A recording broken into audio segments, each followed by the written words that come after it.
से भरपूर जो कुछ वो खाते हैं उसका परिणाम। नहीं, मछली का इससे कोई, मछली तो और भी लोग खाते हैं।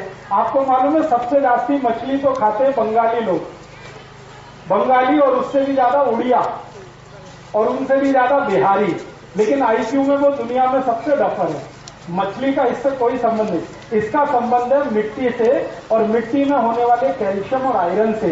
लाल मिट्टी दुनिया में जहां भी मिलेगी उसमें भरपूर कैल्शियम और आयरन है, और कोंकण की मिट्टी में कैल्शियम आयरन सबसे ज्यादा है, इसलिए वहां की संतानें दुनिया में सबसे तीव्र बुद्धि मानी जाती है।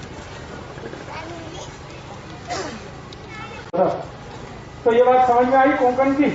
तो आप कहेंगे हम भी कोंकण में रहिए, लेकिन आप में परिवर्तन आएगा 2 जनरेशन के बाद, अभी तुरंत नहीं आएगा। 2 जनरेशन आपकी निकल जाएंगी, 3rd जनरेशन में ये परिवर्तन आ जाएगा, अगर कोंकण में आप रहते हैं तो।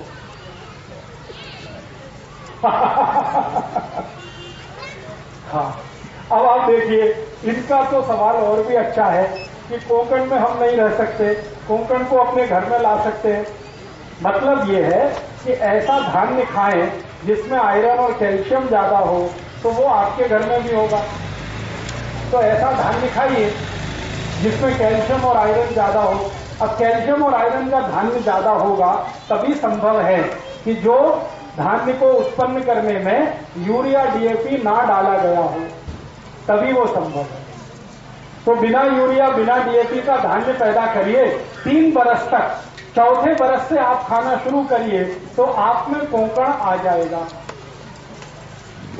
पूरा तो नहीं आएगा, लेकिन थोड़ा तो आएगा, थोड़े बेहतर तो आप होंगे, और आपकी संतानें आपसे बेहतर हैं। ठीक है। अभी एक सवाल मुझे पूछा गया, हम जब विवाह करते हैं ना, विवाह, तो विवाह करते समय कुछ मिलान किया जाता है, नाड़ी का मिलान करते हैं, गोत्र का मिलान करते हैं। आप जानते क्यों करते हैं? नहीं मालूम? कोई लोग तो कहते हैं कि ये बुआबाजी है, कुछ लोग ऐसा कहते हैं कि नाड़ी का मिलान करना, गोत्र का मिलान करना ये बकवास है, इसका कोई फर्क नहीं पड़ता। लेकिन इसका फर्क बहुत गहरा है, ये साइंटिफिक बात है। बात ऐसी है कि हम जब गोत्र और नाड़ी का मिलान करते हैं तो इस बात को ध्यान करते हैं कि डीएनए एक ही ना हो, ऐसे स्त्री पुरुष की शादी ना हो। एक ही डीएनए ग्रुप वालों की शादियां अगर हो गई तो जिंदगी भर संतान का त्रास रहेगा। एक ही डीएनए ग्रुप में, डीएनए के ग्रुप हैं और वो ग्रुप अगर एक ही जैसे हैं, नजदीक का बहुत अंतर नहीं है, उनमें आपस में शादियां हुई तो एक तो संतान होगी नहीं, हो भी गई तो मतिमंद होगी, विकलांग होगी, कमजोर होगी, बुद्धि से बिल्कुल कमजोर होगी, शरीर से कमजोर होगी, और संतान जीवित नहीं रहेगी ज्यादा दिन, जल्दी मरेगी। अगर एक ही ब्लड ग्रुप के नजदीक वालों की शादियां हो गई, तो जब हम नाड़ी और गोत्र देखते हैं तो उसका इसी बात का ध्यान रखते हैं। एक ही नाड़ी और एक ही गोत्र में शादी इसलिए नहीं करते हैं ताकि डीएनए एक ना हो। डीएनए एक होने के चांसेस तभी हैं जब नाड़ी एक हो और गोत्र एक हो, तो 100% ब्लड ग्रुप एक हो जाता है, इसलिए ये ध्यान रखा जाता है। तो हमारे बुजुर्गों ने एक परंपरा बनाई, विवाह करने के पहले नाड़ी का मिलान करना, गोत्र का मिलान करना। वो परंपरा बहुत साइंटिफिक है। अगर उसका ध्यान रख के आप शादियां करते हैं तो आपकी संतान अच्छी होगी, नहीं ध्यान रखा है तो बहुत तकलीफ होगी। अब आजकल हमारे देश में क्या हुआ है, प्रेम विवाह बहुत होने लगे, लव मैरिजेज होने लगे, उसमें ये कोई ध्यान रखता नहीं, ना नाड़ी का ना गोत्र का, और सब लोगों को ये त्रास है। वो आते हैं मेरे पास, ज्यादातर प्रेम विवाह वाले, एक संतान नहीं हो रही है, 10-10 साल से परेशान। फिर मैं कहता हूं जरा ब्लड चेक करो, तो ब्लड चेक करते हैं तो पता चला एक ही दोनों का ब्लड ग्रुप है, तो हो ही नहीं सकती संतान, कितनी भी कोशिश करें। तब मैं उनको कहता कि आपको संतान का सुख नहीं है, तो कहते हमने क्या पाप किया था तो मैंने कहा आपने पाप एक ही किया था, प्रेम विवाह किया था, यही पाप आपने किया। अगर नाड़ी गोत्र का ध्यान रख के करते तो ये नहीं होता। माने इसका क्या है, माने इसका सीधे से ये है कि अगर हम प्रेम विवाह भी करते हैं तो इस बात का ध्यान रखें। अगर इस बात का ध्यान आप नहीं रखते तो आपको भविष्य में बहुत तकलीफें आएंगी।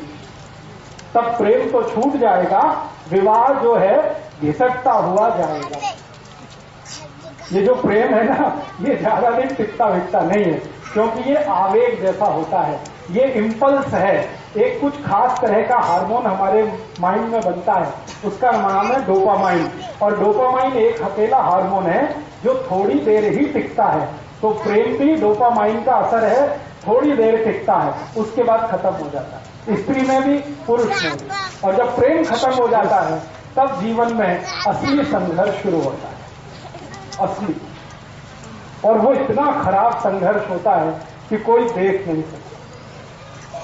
थोड़े दिन पहले तक दोनों एक दूसरे के लिए मरने की तैयारी में हैं और डोपामाइन खत्म होते ही एक दूसरे को मार डालने की तैयारी में। ये ऐसी हालत हो जाती है। एक दिन पहले तक या 2 दिन पहले तक या 5-10 दिन पहले तक किसी स्त्री को उसका पुरुष और किसी पुरुष को उसकी स्त्री दुनिया का सबसे सुंदर, इससे ज्यादा सुंदर तो हो ही नहीं सकता। और 5-6 दिन के बाद ही दुनिया का सबसे कुरूप चेहरा वही है जो उसकी अपनी स्त्री है या उसका अपना पति है। ये सारा खेल डोपामाइन का है। तो प्रेम विवाह जो होते हैं ना, इनमें मैंने अक्सर देखा कि विवाह होते ही प्रेम थोड़े दिन में फना हो जाता है, खाली विवाह रह जाता है, लव चला जाता है, मैरिज रह जाती है। और वो ऐसी घिसटती है जैसे एक टांग का आदमी घिसटता है। तो आप जीवन में कोई फैसला करें तो किसी आवेग में ना करें, मेरा ये कहना। एक डॉक्टर की नाते मैं आपको सलाह दूंगा कि कभी भी जब आपके मन में इंपल्स बहुत ज्यादा हो तो कोई फैसला मत करिए, क्योंकि फैसले के गलत होने की शक्यता सबसे ज्यादा। इंपल्स बहुत है तो एक बात याद रखिए, डोपामाइन नाम का हार्मोन बहुत है और ये हार्मोन है विवेक को खत्म कर देता है। विवेक काम ही नहीं करता, विवेक काम नहीं करेगा, फैसला गलत होगा। फैसला गलत होगा, जीवन भर आप पछताएंगे कि हमने एक समय पे छोटा सा गलत फैसला किया, उसका दुष्परिणाम जीवन भर भुगतना पड़ा। तो ये आप मत करिएगा। प्रेम करिए, लेकिन विवाह करने से पहले इन बातों का ध्यान रखिए। मैं ये नहीं कहता कि प्रेम मत करिए, प्रेम तो बहुत आवश्यक है जीवन को आगे बढ़ाने के लिए, ले जाने के लिए, लेकिन प्रेम का आवेग खतरनाक है। प्रेम खराब नहीं है, उसमें जो आवेग है, इंपल्स है, वो बहुत खतरनाक है। उसको ध्यान रखिए, आपकी संतान के विषय में सोचकर, देश और समाज और धर्म के विषय में सोचकर। ठीक है, अभी 1-2 प्रश्न आ गए। हाँ, ब्लड ग्रुप दोनों का अलग रहे हमेशा, पति और पत्नी का, ये ध्यान रखिए। एक का पॉजिटिव हो, दूसरे का निगेटिव हो, चलेगा। जैसे किसी का बी पॉजिटिव है पति का, पत्नी का बी नेगेटिव है तो भी चलेगा, लेकिन दोनों का बी पॉजिटिव होगा तो तकलीफ, दोनों का बी नेगेटिव हुआ तो तकलीफ। थोड़ा भी अंतर रहना चाहिए, थोड़ा भी अंतर हमेशा रहना चाहिए। जी जी हाँ, अभी हमारे देश में कुछ परिवारों में ऐसा होता है कि रिलेशन में शादियां होती हैं। ये पूरे भारत में तो नहीं है, महाराष्ट्र में है और थोड़ा सा दक्षिण में कर्नाटक में है। तो कर्नाटक और महाराष्ट्र छोड़ के तो बाकी नहीं, लेकिन हम रिलेशन में शादियां कर रहे हैं। जरूर करिए, लेकिन एक ही चीज का ध्यान रखिए, दोनों का ब्लड ग्रुप सेम ना हो। अगर सेम है तो कोशिश करिए आगे से अवॉइड करें। अब कर ली है तो अब उसमें तो कुछ नहीं, जो हो गया तो बात खत्म हुई। लेकिन आगे से आप दूसरों को जब सलाह करें तो ये ध्यान रखिए उनको कि ब्लड ग्रुप सेम ना हो तभी शादी करें, भले वो नजदीकी रिश्तेदार हो तो। और कोई प्रश्न? कि पति पत्नी दोनों वैवाहिक जीवन जब शुरू करें, अच्छी संतान होना, उसके लिए हमेशा दक्षिण की दिशा में सिर करके सोएं। ये बहुत जरूरी बात थी, मैं भूल गया। पति पत्नी जब अपना जीवन शुरू करें तो हमेशा सिर दक्षिण की दिशा में रख के सोएं, साउथ में। ये भी नियोजन का एक हिस्सा है। और कोई प्रश्न? जी, अब देखिए, एक विज्ञान की माहिती के लिए मुझे पत्र लिख के आया। हमारे शरीर में क्रोमोसोम्स होते हैं जिनको हम गुणसूत्र कहते हैं, एक्स और वाई। तो एक्स और वाई जो क्रोमोसोम्स हैं उसके बारे में एक मोटी माहिती आप सभी को है।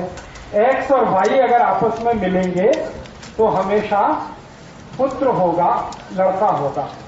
एक्स और एक्स मिलेंगे तो हमेशा बेटी होगी, लड़की होगी। ये मोटी सी माहिती है। अब इसमें समरात्रि का क्या संबंध है? मैंने बोला ना, हमारी पत्नी के या स्त्री के मासिक चक्र के शुरू होने के दिन से 10वां दिन सम, 11वां दिन विषम, 12वां दिन सम, 13वां दिन विषम। तो ये सम विषम का गुणसूत्र के साथ कोई संबंध है? हाँ, संबंध है। जब सम दिन होता है तो उस दिन पुरुष का जो क्रोमोसोम्स है, स्त्री में तो 2 एक्स ही होते हैं, पुरुष में एक्स और वाई दोनों होते हैं। तो पुरुष का जो वाई क्रोमोसोम्स है वो बहुत पावरफुल होता है सम वाले दिन पर, इसलिए पुत्र होने की शक्यता सबसे ज्यादा है। और विषम वाले दिन पर एक्स क्रोमोसोम्स बहुत पावरफुल होता है पुरुष का, इसलिए बेटी या पुत्री होने की शक्यता सबसे ज्यादा है।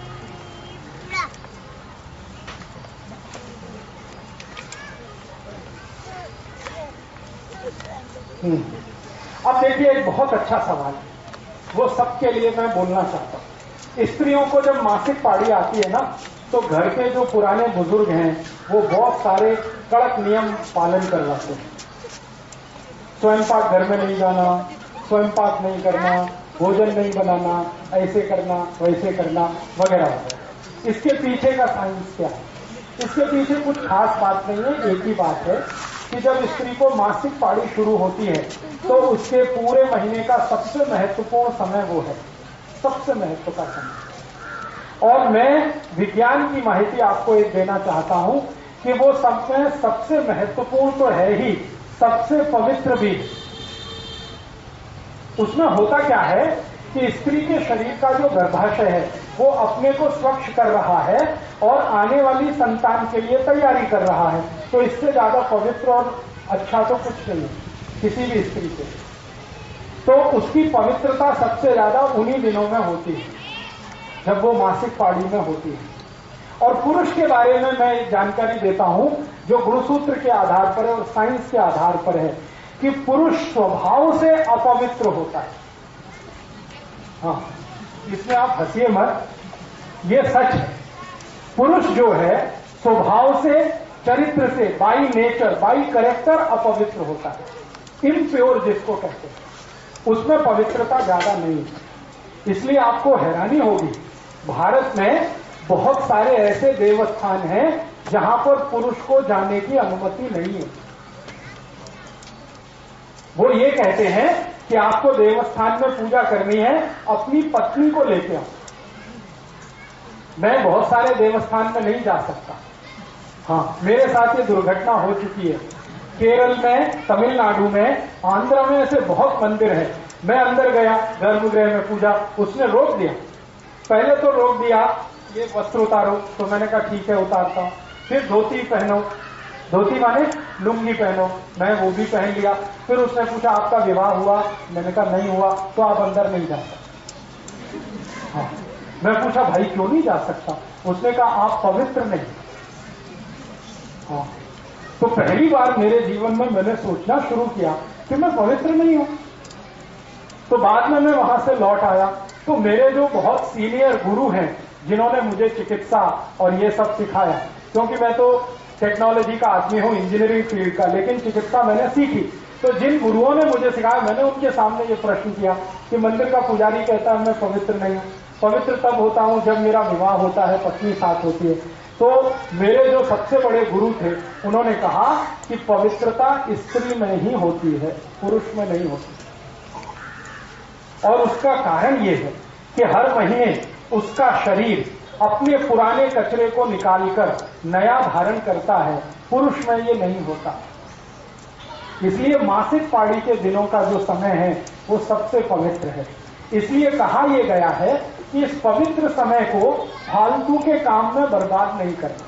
फालतू का काम क्या? स्वयं पाक करना रोज होता ही है। वो तो फालतू का काम क्या? झाड़ू लगाना, पोछा लगाना, ये तो रोज चलता ही है। उन 4-5 दिनों में ज्यादा से ज्यादा क्या करना? ऐसा काम करना जो पवित्र ही है, जैसे ईश्वर का ध्यान करना, भजन करना, मन में थोड़ा सा संवाद करना अपने से, ईश्वर से। इसके लिए थोड़े फालतू कामों से समय को रखना बाहर। इसके लिए ये कहा गया कि दिन के जो सामान्य काम हैं वो उन 4-5 दिनों में नहीं करना। अब हुआ क्या? हमारे घर वालों ने इसका इंटरप्रिटेशन उल्टा कर दिया। इसका इंटरप्रिटेशन क्या कर दिया? ये खराब है, ये पवित्र है, वहां कोने में बैठ जाओ, किसी को छूना नहीं, किसी को ये करना नहीं। ये फालतू बातें हमारे घर में घुस गई, क्योंकि हमने विज्ञान को छोड़ दिया, खाली परंपरा को ले लिया। तो मेरा आपको ये कहना है कि मासिक पाड़ी के जो भी 4-5 दिन हैं वो सबसे महत्व के दिन हैं, सबसे पवित्र दिन हैं। उनमें सबसे अच्छा काम करना चाहिए। तो जो काम आपके नॉर्मल रूटीन में नहीं हो रहा है वो उन दिनों में आप करिए। जैसे डेली के रूटीन में आपको बहुत समय स्वयं पाक में जाता है, वो 4-5 दिन आप स्वयं पाक के समय को बचाकर आपके ईश्वर के ध्यान का समय, आपके प्राणायाम का समय, आपके साधना के समय में लगे। इसके लिए वो समय थोड़ा खाली रखिए। और पुरुष को कहा गया है कि वो परेशान ना करे अपनी पत्नी को और स्त्री को उतने दिनों में, क्योंकि मैंने कहा ना, संयम स्त्री ही पालती है, पुरुष के बस की बात नहीं है। तो अक्सर पुरुष के संयम टूटते हैं, तो वो उन दिनों में तो संयम को कठोरता से पालन करे, ऐसा हमारे आयुर्वेद में निर्देश दिया गया। तो मासिक पाड़ी के समय सीना नहीं, फिरोना नहीं, ये काम नहीं करना, ये काम नहीं करना। इसके पीछे का अर्थ एक ही है कि आपका ये समय बचाकर थोड़ा ध्यान, थोड़ा प्राणायाम, थोड़ी समाधि की स्थिति में रहना। 4-5 बोल सकते हैं धीमे स्वर में। धीमे स्वर में माने मध्यम स्वर में। एक तो ओंकार हम करते हैं तीव्र स्वर में, वो मासिक पाड़ी के बाद के दिनों में करिए जब पाड़ी पूरी हो जाए। लेकिन पाड़ी के समय में आप ओंकार जरूर बोल सकते हैं मंद स्वर में, ज्यादा हाई पिच पे नहीं। ज्यादा हाई पिच पे कुछ भी नहीं करना, सब कुछ मंद स्वर में करना, क्योंकि उस समय शरीर की ऊर्जा बहुत तीव्र होती है, अग्नि बहुत तीव्र होती है, और ओंकार बोलने से भी अग्नि और तीव्र होती है। तो ओंकार मध्यम स्वर में बोलना। नहीं तो उस समय सबसे अच्छा शीतलीकरण प्राणायाम। शीतलीकरण समझते हैं?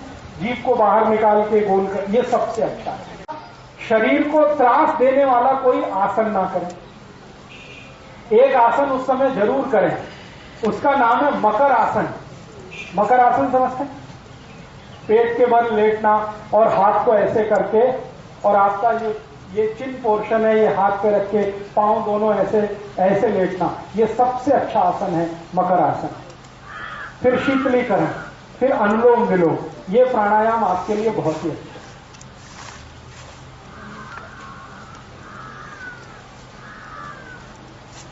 तो ग्रामीण भाग में मासिक पाड़ी के समय में जो माहिती आपको दी गई है, इसका थोड़ा परिवर्तन कर लीजिए।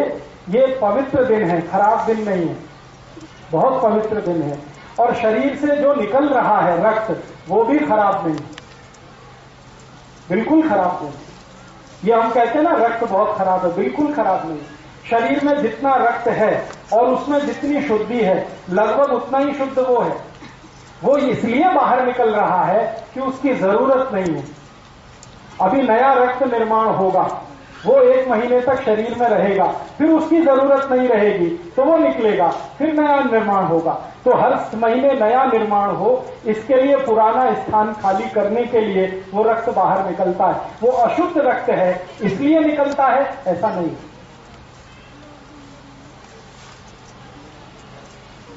हाँ, पूजा आप करें वैयक्तिक। एक तो पूजा होती है सामूहिक और सार्वजनिक, जो परिवार के साथ करते हैं। लेकिन शास्त्रों में ये कहा गया है कि स्त्रियों को उन दिनों में वैयक्तिक पूजा ज्यादा करनी। वैयक्तिक पूजा माने अपने लिए ध्यान, अपने लिए प्राणायाम, अपने लिए योगासन, अपने लिए वो सब साधना की स्थिति। परिवार के लिए तो बाकी 25 दिन है ही।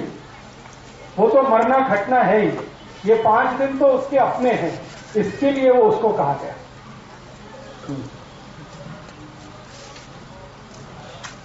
आराम तो करना ही है, क्योंकि उष्णता बहुत है, मैंने कहा ना गर्मी बहुत होती है, शरीर में गर्मी ज्यादा होने से ब्लड प्रेशर बढ़ा हुआ होता है, तो ब्लड प्रेशर बढ़े हुए में ज्यादा काम करना अच्छा नहीं होता, इसलिए ध्यान, प्राणायाम, शीतलीकरण, व्यायाम अपने लिए करके बाकी समय आराम के लिए ही रखना है, ज्यादा काम नहीं करना।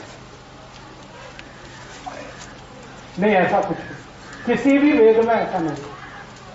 बिल्कुल श्लोक बोल सकते हैं, मंत्र बोल सकते हैं, वेद मंत्र बोल सकते हैं, ऐसा कहीं कोई निर्देश नहीं। पूरे ऋग्वेद में नहीं है, सामवेद में नहीं, अथर्ववेद में नहीं, यजुर्वेद में नहीं, उपनिषदों में कहीं नहीं है, पुराणों में है। तो पुराण मनुष्य के लिखे हुए हैं, इसलिए उसमें ये है। वेद मनुष्य के लिखे हुए नहीं है, उसमें कहीं नहीं। सभी वेदों में इस बात की छूट है कि आप मासिक पाड़ी के दिनों में ध्यान अपने लिए, प्राणायाम अपने लिए, प्रार्थना अपने लिए, ईश्वर के साथ संवाद अपने लिए कर सकते हैं। बस ध्यान इतना ही रखना है कि चूंकि उन दिनों में हीट बढ़ी हुई है, हीट बढ़े हुए होने के कारण ब्लड प्रेशर बढ़ा हुआ है, बीपी बढ़े हुए के कारण काम नहीं करना अच्छा होता है, आराम करना ही अच्छा होता है।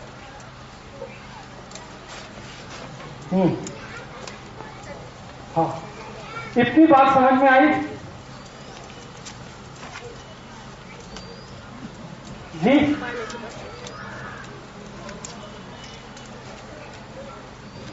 हाँ, स्त्रियों के लिए कहें, हाँ ठीक है। अभी जितनी बात मैंने कही वो आपके समझ में आई? नहीं आई? आई, ठीक है।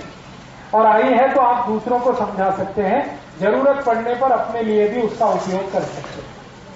मैं अब थोड़ी 1-2 माहिती और देता हूं। वो माहिती ये देनी है कि मान लो गर्भाधान हो गया, अभी क्या करना।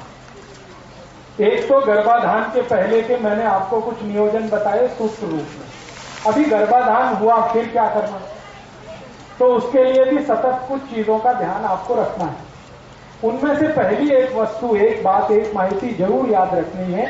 गर्भाधान होने के बाद बहुत बहुत बहुत सावधानी से अपने जीवन को आगे बढ़ाना है।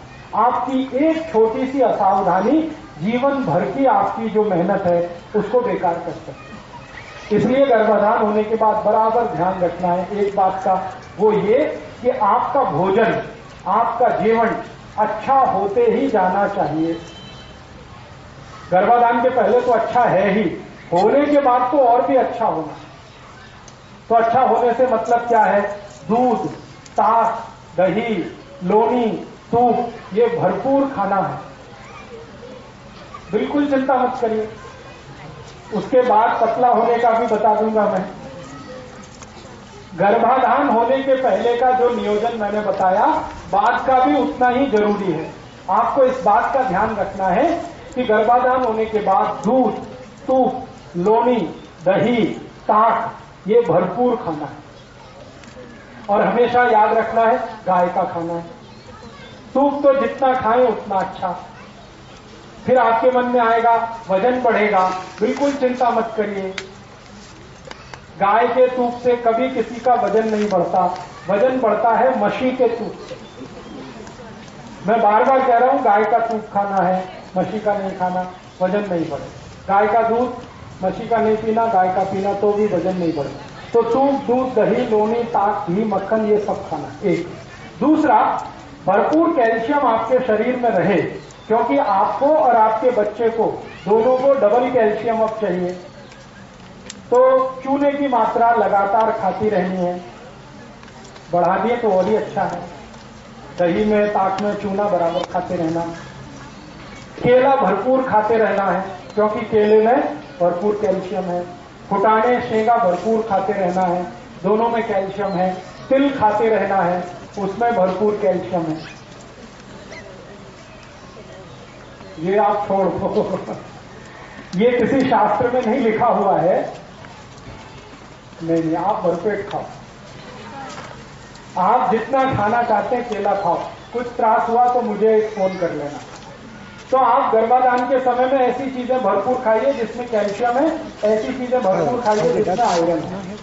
ये दूसरी बात ध्यान रखिए। तीसरी बात, समय से भोजन और समय से आराम, ये गर्भाधान के बाद बहुत आवश्यक है। समय से भोजन का मतलब है लंच आपका 10 बजे के आसपास होना ही चाहिए और डिनर शाम को 5-6 बजे के आसपास होना ही चाहिए। लंच 10 बजे, डिनर शाम के 5-6 बजे। हाँ, बीच में अगर भूख लगे तो जूस पीना, फल खाना, फुटाने खाना, शेंगा खाना, गुड़ खाना, तिल पट्टी खाना, गुड़ पट्टी खाना बीच में। और सुबह शाम भोजन भरते 9-10 बजे सुबह, 5-6 बजे शाम को। एक भोजन से दूसरे के बीच 8 तास का अंतर गर्भवती आई के लिए। और दूसरा एक ध्यान ये रखना है कि पहले महीने से 7वें महीने तक थोड़ा थोड़ा श्रम करते रहना। श्रम मैंने बताया, जाता चलाना एक है, सिलबट्टे पे चटनी करना एक है, कपड़े धोना एक है, झाड़ू पोछा करना एक है। ये काम अपने हाथों से ही करें तो अच्छा है, मशीन से ना करें, क्योंकि जितना आप कर लेंगे उतना डिलीवरी टाइम में आपको असुकून रहेगा, पेन कम होगा, तकलीफ कम होगी, त्रास कम होगा। ये एक ध्यान रखना है। और एक आखिरी ध्यान इस बात का रखना है कि पूरे पहले महीने से 8वें 9वें महीने तक, 9 महीने 9 दिवस 9 घंटे, एग्जैक्ट टाइम ये है, 9 महीने 9 दिवस 9 घंटे, ये गर्भाशय के पूरे होने का समय है। इतने दिन तक आई को, पत्नी को कुछ मानसिक त्रास नहीं होना, कैसा भी, किसी भी तरह का मानसिक त्रास नहीं होना, क्योंकि उसका सबसे ज्यादा दुष्परिणाम होता है वो संतान को होता है। आई को थोड़ा मानसिक त्रास संतान के ऊपर 10 पट बढ़ जाता है। आई को थोड़ा हलन चलन हुआ ना, संतान को 10 पट बढ़ जाएगा।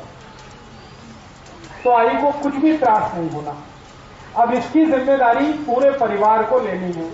पति को तो विशेष रूप से लेनी है, परिवार के दूसरे सदस्यों को उसकी जिम्मेदारी लेनी पड़ेगी कि आई के साथ ऐसा कुछ ना हो जो उसको मानसिक त्रास वाला हो। जैसे हर एक व्यक्ति को, स्त्री हो या पुरुष, कुछ चीजें पसंद हैं, कुछ नापसंद होता है ना, सबके जीवन में होता है। छोटे बच्चे को भी ये पसंद है, ये नापसंद है, ये पसंद है। तो आई को जो जो चीज नापसंद है वो उतने दिनों में नहीं होनी चाहिए घर में। अब उसकी एक सूची बना लो, ये चीज नापसंद है तो ना हो, क्योंकि नापसंद वाली चीज होगी तो मानसिक त्रास होगा और उसका दुष्परिणाम आई को जितना होगा उससे ज्यादा बच्चे को होगा। और बार बार मानसिक त्रास अगर बच्चे को आपने दिया तो वो बच्चा जब पैदा होकर आएगा तो जिंदगी भर आपको त्रास देगा। ये आप ध्यान रखें। मैं आपको बहुत गंभीर बात कह रहा हूं कि अगर आपने इसका ध्यान नहीं रखा, आई को मानसिक त्रास हुआ बार बार, तो बच्चा हो गया, फिर जब वो बड़ा हो जाएगा तो वो ऐसा मानसिक त्रास देगा कि जिंदगी भर आई और बाबा रोते रहते हैं। बहुत बार बच्चों को आपने देखा है ना, आई बाबा को रुलाते हैं। ये वही बच्चे हैं जो गर्भ के समय अपनी आई के पेट में थे और आई को मानसिक त्रास हुआ, उससे ज्यादा बच्चे को हुआ, तो वो पूरा बदला निकालता है।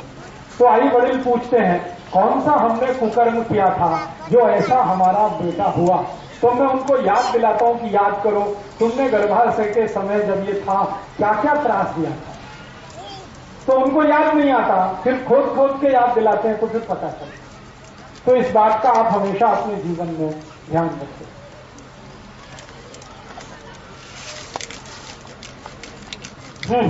ग्रहण का असर होता है, सभी ग्रहण का, सूर्य ग्रहण हो रहा है, चंद्र ग्रहण, शरीर पर असर है तो बच्चे पे भी असर है। इससे तो हमेशा आप बचने की कोशिश करें। तो अब सूर्य ग्रहण जो है बच्चे के लिए तकलीफ वाला माना जाता है। चंद्र ग्रहण उतना नहीं है, लेकिन सूर्य ग्रहण तो बहुत तकलीफ वाला है। तो जब सूर्य ग्रहण का समय हो तो आई को सूर्य ग्रहण के सामने नहीं आना। ये एक ही बात के लिए है कि आप थोड़ा आराम ज्यादा करो। सूर्य ग्रहण वाले दिन पता है क्या होता है? ब्लड प्रेशर बढ़ा हुआ होता है, क्योंकि सूर्य के कारण। और ब्लड प्रेशर बढ़ा हुआ है तो एक ही बात है, शरीर को ज्यादा त्रास मत दो, शांत रहो, आराम करो। इसलिए कहा जाता है ये काटो मत, वो काटो मत, ये छेड़ो मत, वो छेड़ो मत। उसका आराम से संबंध है सीधा सीधा, क्योंकि सूर्य ग्रहण के समय में सबका बीपी बढ़ा हुआ है और आई जो गर्भावस्था में है उसका तो और भी ज्यादा बढ़ा हुआ है। एक तो बच्चे के कारण बीपी बढ़ा हुआ है, ऊपर से सूर्य का ताप है, फिर ग्रहण का है। इन 3 कारणों से बीपी बहुत बढ़ा हुआ है। इसलिए कहा जाता है कि थोड़ा शांति से रहो, आराम से।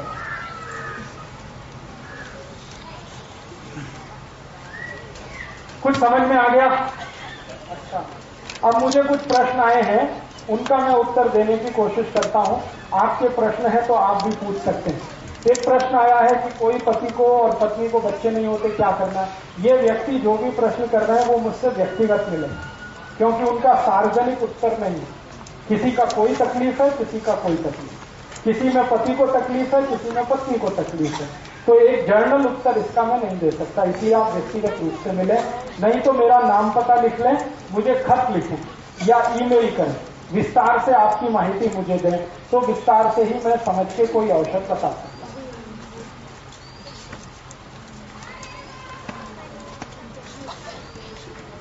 अभी जितना विषय हुआ इसके बारे में समझ